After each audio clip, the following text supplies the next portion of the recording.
time of birth and where the stars were at the moment of your birth to really help you figure out what your life is and fall in love with it. And I am a self-proclaimed word nerd. I used to run a series here on IG called Spellings because I believe that words have spirits. Like they have original roots that when we look at to what the word originally was, we actually can create like new life, breathe new life into our lives through that information.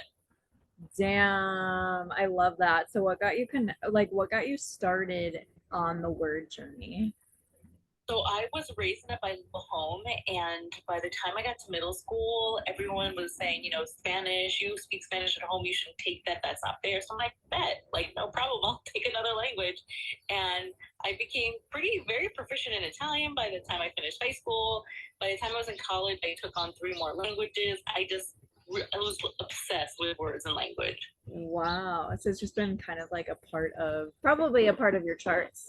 I was going to say, it's also in my chart. I'm a Sagittarius rising. I have a 9th house stellium. Words and language are my thing even there. Damn. Yeah.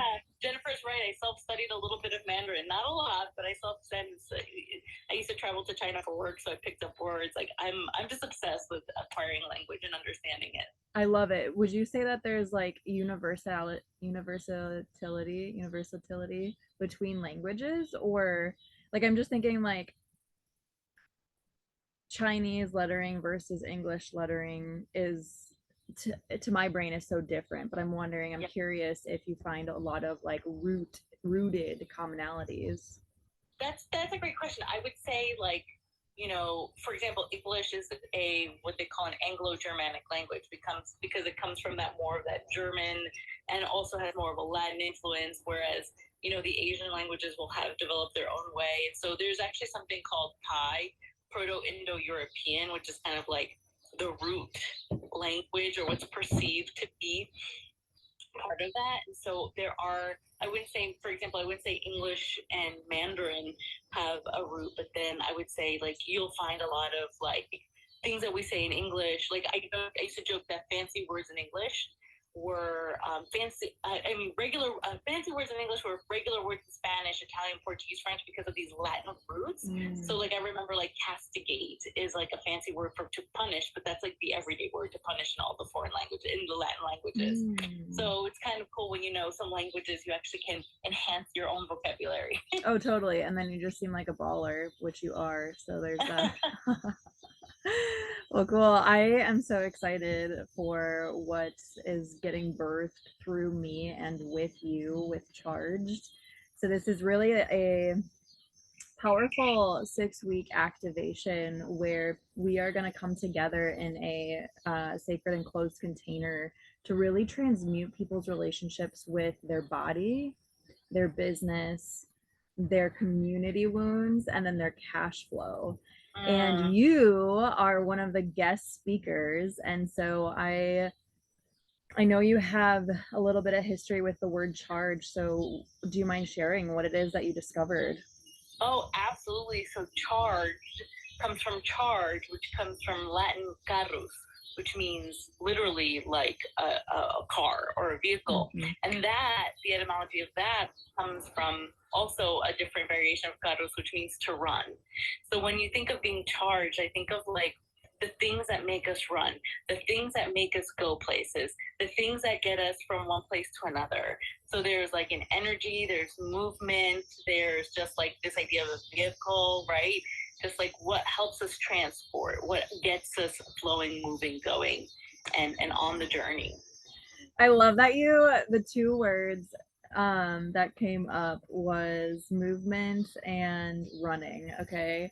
And I'm giggling because part of this program is a massive detox with living water.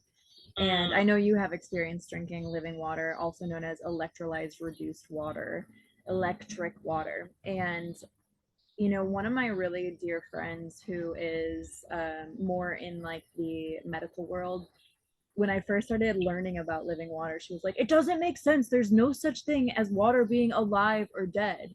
And I really sat with that and I took it to my mentor and I was like, okay, so why are we saying living water if water can't be dead or alive? And my mentor did in fact confirm that. She's like, it's not living or dead water, it's actually moving or stagnant water. So the movement is what gives, like in nature, like when water is moving down rocks and in creeks and crashing along with the electrical current from a lightning bolt, like that movement is what's giving it life. And so the fact that like it's just so perfect, like it's just so perfect, like I would have thought by hearing that definition that I would have like, yes, it was intentionally chosen, but it's not like I knew, but I knew down here, you know what I mean? Yeah. And something that is I would say an innate talent of mine is this electricity, right? Like this forward charge, this movement, this running ability. Now, when I first began my endeavors in business 8.5, 9 years ago, it was very much like literally I was running. Like every time I tell my story of building my 6-figure insurance business, I tell people like I was running so fast. However, that was more from like a wounded space of scarcity and fear and survival. So more of like my toxic masculine side, that I didn't feel safe enough to rest. I didn't feel safe enough to reflect, to journal, to what's that word? Basically like reorganize or Recalibrate. recalibrate. Yes. And there's something in business I can't remember. It's escaped me right now. Um, and so I told myself the next time that I do business, like it's got to be from a totally different space of yes, movement and rest, right? Like it's more of like a blend of the divine masculine supporting the divine feminine, right? And them kind of doing this dance of like intuition meets action. Intuition meets action. Yeah. And so yes, there is this running movement and there's pauses for reflection and community share and healing within this container. Right. It's the both and, it's the yin the yang, like in the current paradigm of business and life, it is a lot of the movement, which is one direction, but then there isn't the other part, which is the receiving, the rest, right? All the rewords. We're also in a very retrograde season right now. A lot of planets are retrograde. So, and Jennifer just said restructure, right? Like, yeah, all the reads are happening. I joked that all the rereads, we're in a reread season. But receiving is a big thing too. When all you do is run, then you're constantly emotional, which is good. Like, but there, things sometimes we need a little bit of space for it to actually settle before we keep on moving. So it's the balance too. So I love that you're bringing that into the space. Yeah, 100%. That's like in all coaching or all teaching opportunities, there's always like my medicine is the medicine for others, right? And so it's so funny.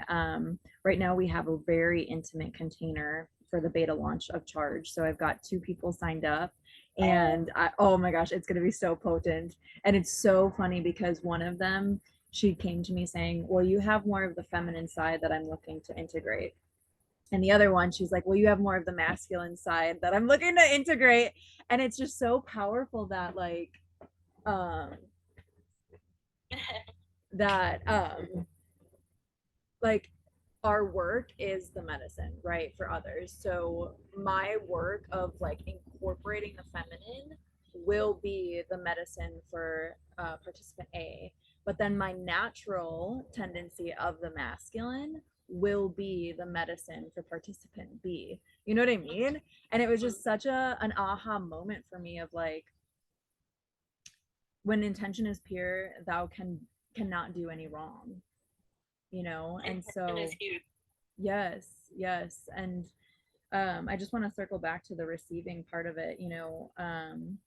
A theme that came up quite literally twice within the last 10 minutes was the theme of reminding myself and others that we are human, and whether it's our prospects, whether it's our parents, whether it's our best friends, everyone is human and they have condition. Like that is just kind of the law of being a human.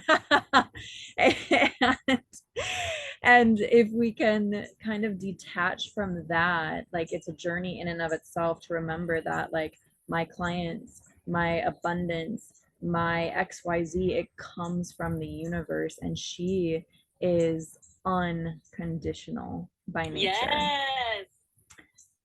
Yeah. I mean, I was about to go into also, it's so funny because in human design, which is one of the things that we're going to be focusing on, one of the key, things that is talked about in the space is the idea that you came in with a specific design. I almost talk about it like it's like we are an IKEA piece of furniture, and our human design, our body graph is like map of how we're put together, and whatever pieces we didn't get is where we might be open to conditioning, what they call conditioning. So like, hey, so all of a sudden you take on this thing that's actually not yours. It's not yours to take.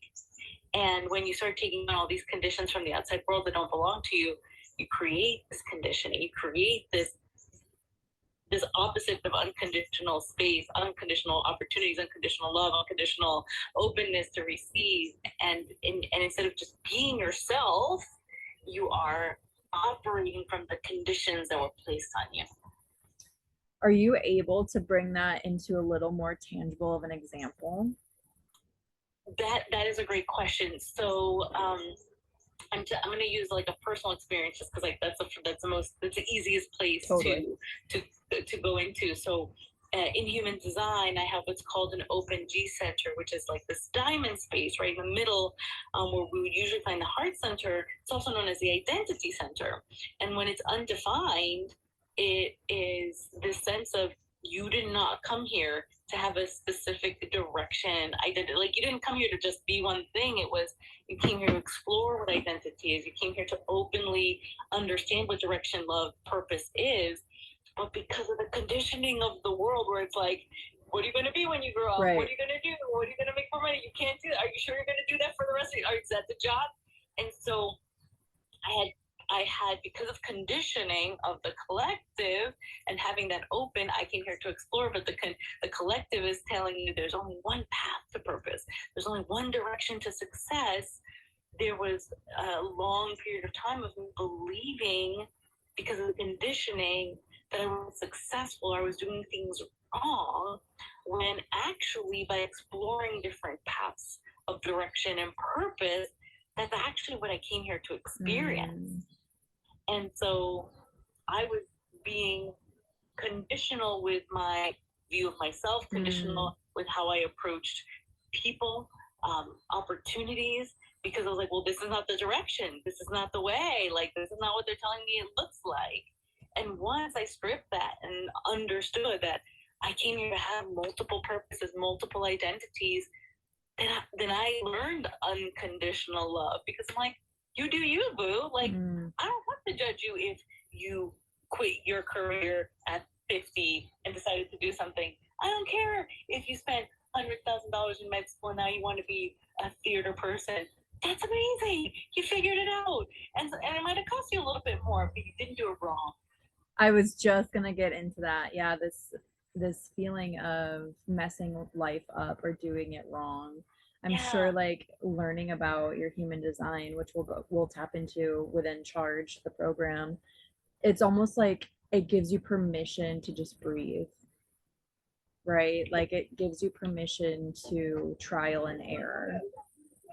I love that you use that phrase specifically, because the original name of human design was the human design experiment. Right? Because this is the idea that life is to be experimented. It's to be tried. It's not to be certain. So one thing that I joke about, that I say more and more, is the more I know, the only thing I'm certain of is that nothing is certain. We didn't come here with, nothing here is about certainty. It's about experiencing, trying, living and being. It's all about being. It's not about doing. It's about the being. And such a duality, because I feel like, myself included, so many of us seek that predictability, that sustainability, that um, regimen, and yet when I get it, I get bored. So it's just like, all right, sister, like if we could get comfortable in the uncomfortable, right? Comfortable in the unknown, then that's, again, it's just this removal of this pressure, this internal pressure, external pressure thrust upon us that we don't really need. Like, and you said something really interesting before, because you're like, it's about the intention. And I actually know, I'm like such a word nerd. I even know the etymology of intention. It comes from Latin intendere, which is basically to stretch out. So when you set an intention, you're actually stretching yourself out of what's normal, of what you're used to, of your comfort zone, to try something new. To what happens when you, and you were using this like gesture right now, right, when you stretch yourself out, and we're not used to be stretching out. We're not used to stretching ourselves. We're not used to going beyond our comfort zone. There's that initial moment of like, this doesn't feel good, because you've been contracted and conditioned. And when you start stretching yourself out of the conditioning, it's uncomfortable. But the point of an intention is to say, where can I stretch myself beyond what I'm familiar with? And you might snap back, right? The idea is, because we think we're going to break. It's like a rubber band. When you create an intention, it's like you're stretching on a rubber band and you think it's going to break, but it's just showing you what more you're capable of. I love that. Yeah, I really can't break. I personally, I've gone through this thing of like, am I addicted to stretching? Like, even physically, like I love dance, I love yoga because it pulls me. I love really slow movement because it just like expands my energy. And like, even the tagline for Charged is like, as we create your life of infinite expansion. Like, these are individuals that want to continually grow and stretch themselves. Yeah. And I'm just like, do I have an issue with just like getting to a certain level and just staying there and like receiving all that is? Or is it just part of the path, the journey is like infinite part of the experiment. expansion? It's part of the experiment, right? Like, there's probably something in your design that goes, hey, I get to try new things. There are pieces of the design that it's more about, like you get to stabilize and you get to like retreat. Parts of the charts are like, hey, you get to try new things. You get to activate more. You get to like constantly be in action. And none of it's right or wrong. And when we realize that we were all designed differently, then we also stop judging others, right? Because how many times have you been like, oh, that person's not doing anything, and it's actually, no, they came here to show us what rest looks like. For you might actually, quote unquote, for lack of a better phrase, trigger someone because you're always in action, because you're showing them what it feels like to constantly be in action and trying new things, to someone who's maybe not doing that, and maybe came here to learn that. And so when we understand we all have role, like that, it seems so cliche that we all have roles, we're all teachers. Everything we do is a teacher. Everything we're experiencing is feedback about what we're here to learn. I love that. Yeah, just being us is the medicine. Just we are the medicine to somebody, Yeah. Hey, say, hey, hi. Buddy. She's one of my buddies. I'm so glad she's joined us. So the last thing that I wanted to just kind of tap into, and we're gonna really dive into this within the container of Charged, but I'm curious, since you do drink living water, you are somebody who's very intentional with learning people's ethereal and genetic makeups, right? Through human design, you study Enneagram, you study gene keys, all of those. Astrology is my main boo. The bread and butter. Okay, cool. How do you relate, or like how has maybe frequency water, the living water, how has that affected either you or your study of astrology? Like, how do you blend those two? That is such a great question, because I never thought about how I blend them. Like, for me, it's interesting because in my particular birth chart, I have a cluster in Virgo. Virgo is all about actually, let's talk about how Virgo has that stereotype in the world about being organized. like hyper vigilant, like hyper like perfectionistic. But really, the mythology behind Virgo is healing. It was the healer. The constellation behind Virgo was the constellation of the goddess who came to clean up Earth after Pandora opened box. And so I have a lot of these really plans about discipline and embracing in Virgo, which is embracing health and healing. And for me, I found the living water when I was going through a cycle of grief and recalibrating my own physical well-being. And, you know, there are moments where you think, oh, you know, the astrology, it can't be that real, it's not that accurate. But even like our cycles of returning to our physical well-being or mental well-being or like emotional well-being or spiritual well-being, it's all in the chart. So it just happened to be in a cycle where I was like, oh, I get to reclaim my health.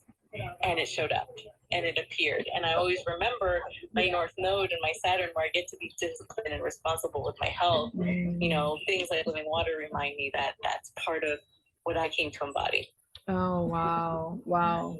And would you say like to me, when I think of stars and when I think of like when I tap into astrology and human design and gene keys, I just think of like all of those are, and maybe this is incorrect, so correct me if I'm wrong, but I just think of like those studies are very like sensitive, they're frequency based. And so as we're studying ourselves, which is we're kind of stardust, right? So if we're stardust and we're of frequency, why not give ourselves that frequency water? You know what I mean? So I'm curious, like as somebody cleans their vessel, as they're detoxing with living water, high frequency water, I would just be curious, and I don't know if you've had this conversation with any of your clients, but I'd just be so curious if it like affects what they receive almost esoterically. You know what I mean? Because I know my intuition has, like, my pineal gland cleared TF out after I started drinking it. You know, and so I don't know if the study of stars. That's a big question. Like I haven't associated, but I think all of it is, you know, I do, like, you know, when we talk, it's funny that you said about like this stuff is frequency, right? Like in human design, they believe that, you know, a lot of what we're made up of cosmically comes from the quantum field, which is intangible to us. These neutrinos pass through these constellations, through these stars the moment we're born, and that's what creates our design. And, you know, I think, you know, in the quantum field, everything is connected. So like if you're into this level of, you know, the human design and understanding the basics of the quantum field, everything's connected. So my answer is I do believe everything's connected. And when you can create the possibility of that connection, then it does. It can support, like drinking water, you know, can support your cosmic, you know, alignment. And when you're cosmically aligned, you can see how, you know, everything you do, every breath you take, every sip you take is also in alignment with that. So it's being able to see that it's all connected. At the end of the day, it's all connected. Even us, like even on these little machines in our hands, even though we're not in the same distance, that we're all connected in all the ways. So I think it's just a reminder of like it's just all connected. Like to me, it's all connected. Everything's always connected. Always in all ways. Very cool. Well, aside from Charge, which is going to be our beta launch is happening August 8th, so on the Lionsgate portal for 6 weeks, and then you're going to be guest speaking during week 2 as we start to really uncover our genetic makeup. Tell the audience what other ways, if they want to connect with you sooner before that, how can they connect with you? Where are you located and what do you offer? Well, I'm currently in Las Vegas, but the easiest way to connect with me is here on Instagram. I have links to discovery calls and sessions if you want to learn more about your astrology and your human design. It's all there, and I'd be happy to answer any questions and see how you can get charged with all of these magical tools. Yay, awesome. Ilona, thank you so much for just tuning in, tapping in this evening. It was fun flowing with you, as always. And I will be Thank talking you for to you having me soon. here. Yeah, of course. It was my pleasure, my honor. I'll talk to you soon, love, okay? Stay charged. Bye. Bye.